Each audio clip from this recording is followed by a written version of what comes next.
ناظرین، آپ سب کو مبارک ہو کہ خانہ کعبہ اور نبی کریم صلی اللہ تعالی علیہ وآلہ وسلم کے روزے مبارک سمیت اب پورے سعودی عرب کی ہم حفاظت کریں گے۔ پاکستان اور سعودی عرب کے درمیان جو دفاعی معاہدہ ہوا ہے، اس سے اسرائیل اور انڈیا اتنے پریشان ہیں کہ ان کو لوز موشن لگ گئے ہیں۔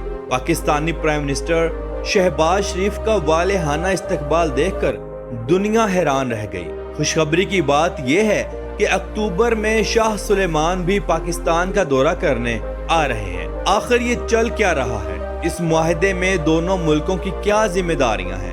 یہ سب دیکھیں گے آگے چل کر اس ویڈیو میں۔ تو چلیے ویڈیو کا آغاز کرتے ہیں۔ سعودی عرب مسلمانوں کا سب سے مقدس اور عرب دنیا کا سب سے بڑا ملک ہے۔ اس ملک کے پاس اتنا پیسہ ہے کہ جس کا کوئی حساب نہیں۔ یہاں رہنے والا ہر انسان خوشحال ہے، لیکن یہاں کے لوگ جنگجو نہیں ہیں اور نہ ہی ان میں وہ جذبہ ہے جو پاکستان کی عوام میں ہے۔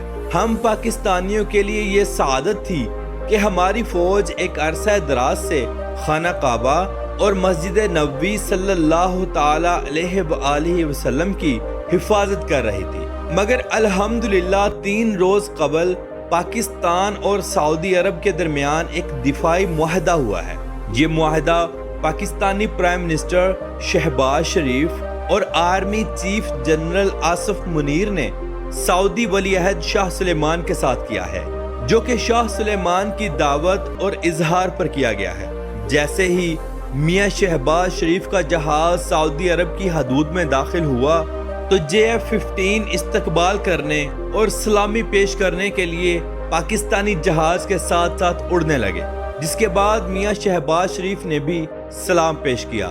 ناظرین، آپ نے دنیا کے بڑے بڑے لیڈروں کا استقبال ریڈ کارپیٹ پر ہوتا ہوا ضرور دیکھا ہوگا، مگر اس دفعہ شاہ سلیمان نے پنک کارپیٹ پر میاں شہباز شریف کا استقبال کیا، جو سب سے خاص اور تاریخی استقبال سمجھا جاتا ہے۔ پاکستان اور سعودی عرب اس دفاعی ایگریمنٹ کے بعد 2 جسم مگر ایک جان ہو چکے ہیں۔ اب سعودی عرب پر حملہ مطلب پاکستان پر حملہ، اور پاکستان پر حملہ مطلب سعودی عرب پر حملہ تصور کیا جائے گا۔ اس معاہدے کے بعد انڈیا کی مودی سرکار اور اسرائیل کے نیتن یاہو کو لوز موشن لگ گئے ہیں۔ انڈیا کا میڈیا چیخ چیخ کر اپنی جیلسی کا مظاہرہ کر رہا ہے، اور دوسری جانب اسرائیل کو یہ خطرہ لاحق ہو گیا ہے کہ سعودی عرب سے اسرائیل صرف چند منٹوں کی دوری پر ہے۔ اگر میں نے پاکستان یا سعودی عرب کے ساتھ کچھ غلط کیا تو یہ مجھے نہیں چھوڑنے والے۔ اس معاہدے کے بعد الحمدللہ مشرق وسطی کی سیاست کا رخ بدل گیا ہے۔ حیران کن بات یہ ہے کہ وہ ایران، جس کا کئی دہائیوں سے سعودی عرب کے ساتھ تعلق اچھے نہیں تھے، اس نے بھی اس دفاعی معاہدے پر خوشی کا اظہار کیا۔ ایران شروع سے یہ چاہتا تھا کہ مسلمانوں کا ایک بلاک ہو جو اسرائیل اور امریکہ کو نت ڈال کر رکھے۔ اس معاہدے کے بعد الحمدللہ دنیا کے مختلف ملکوں نے پاکستان کے ساتھ دفاعی معاہدے کرنے کا اظہار کیا۔ یہ پاکستان کے لیے ایک انتہائی فخر کی بات ہے اور بہت بڑی کامیابی ہے۔ ناظرین، تمام مسلم ممالک کو یہ پتہ چل گیا ہے کہ کسی بھی مشکل گھڑی میں پاکستان کے علاوہ کسی نے ہماری مدد نہیں کرنی۔ پاکستانی فوج کے دستے سعودی عرب باقاعدہ جا رہے ہیں، جن کا بہت اچھے طریقے سے استقبال کیا جا رہا ہے۔ وہاں کے لوگ پاکستانی فوجیوں کو دیکھ کر انتہائی خوش ہو رہے ہیں۔ سعودی عرب کے لوگ پاکستانیوں کی بہت زیادہ عزت کرنے لگ گئے ہیں۔ جہاں بھی پاکستانی نظر آتا ہے، گاڑیوں سے اتر کر ایک دوسرے کو گلے ملتے ہیں اور اخو اخو یعنی بھائی بھائی کہہ کر بلاتے ہیں۔ سعودی عرب میں مقیم پاکستانیوں کا سر اس معاہدے کے بعد فخر سے بلند ہو گیا ہے۔ سعودی عرب کا قومی دن 23 ستمبر کو منایا جاتا ہے، جو کہ آج سے ایک دن پہلے منایا گیا ہے۔ اس دفعہ ان لوگوں کی خوشی ڈبل تھی۔ سعودی عرب نے سڑکوں پر جھنڈے لگائے، سڑکوں کو خوب سجا دیا۔ رات کے وقت بڑی بڑی عمارتوں پر سبز لائٹنگ لگا دی گئی جو رات کے وقت جگمگاتی ہیں۔ آسمان پر ہیلی کاپٹر کے ذریعے بہت بڑے جھنڈے کو لہرایا گیا جس کا نظارہ سب سے الگ تھا۔ تمام سعودی لوگ اپنی بڑی بڑی گاڑیوں پر سعودی جھنڈے پکڑے خوب جشن کرتے ہوئے نظر آئے۔ جگہ جگہ عربی لوگ مٹھائیاں، جوس، پانی اور کھانے بانٹتے ہوئے بھی نظر آئے۔ فخر کی بات یہ ہے کہ اس دفعہ قومی دن کے موقع پر جو جنگی جہازوں کے ساتھ ایئر شو کیا گیا، ان میں پاکستانی پائلٹ بھی موجود تھے، جنہوں نے اپنی مہارت کے جوہر دکھائے اور لوگوں کو حیران و پریشان کر دیا۔ ہزاروں لوگ نیچے کھڑے ہو کر ویڈیوز بنانے لگے۔ ناظرین، 23 سپتمبر 1932 کو کنگ عبدالعزیز نے اس وقت کے دو بڑے قبیلوں نجد اور حجاز کو ایک جٹ کر کے ملک کا نیا نام سعودی عرب رکھا تھا۔ تب سے لے کر آج دن تک یہ لوگ 23 سپتمبر کو اپنا قومی دن مناتے ہیں۔ بہت بڑے بڑے قافلے گھوڑوں اور اونٹوں پر بھی نکالے جاتے ہیں۔ ان گھوڑوں کے اوپر بیٹھنے والے سوار سعودی عرب کا جھنڈا پکڑے اپنے انداز میں اس دن کو مناتے ہیں۔ سعودی عرب ایک اسلامک اور عربی ملک ہے۔ یہاں کی 95% آبادی عربی بولتی ہے۔ اس دفعہ کے قومی دن پر سعودی عرب نے فوجی دستوں، بنکر بند گاڑیوں اور فوجی اسلحے کی بھی نمائش کی، مگر اس دفعہ سعودی عرب میں کافی اوپن ماحول تھا۔ عربی لڑکے لڑکیاں جگہ جگہ رقص کرتے ہوئے دکھائی دیے۔ عربی عورتیں عبایا میں بھی تھیں اور پینٹ شرٹ میں بھی۔ سعودی عرب میں اب بہت تیزی سے دبئی کی طرح انتہائی اوپن ماحول ہوتا جا رہا ہے۔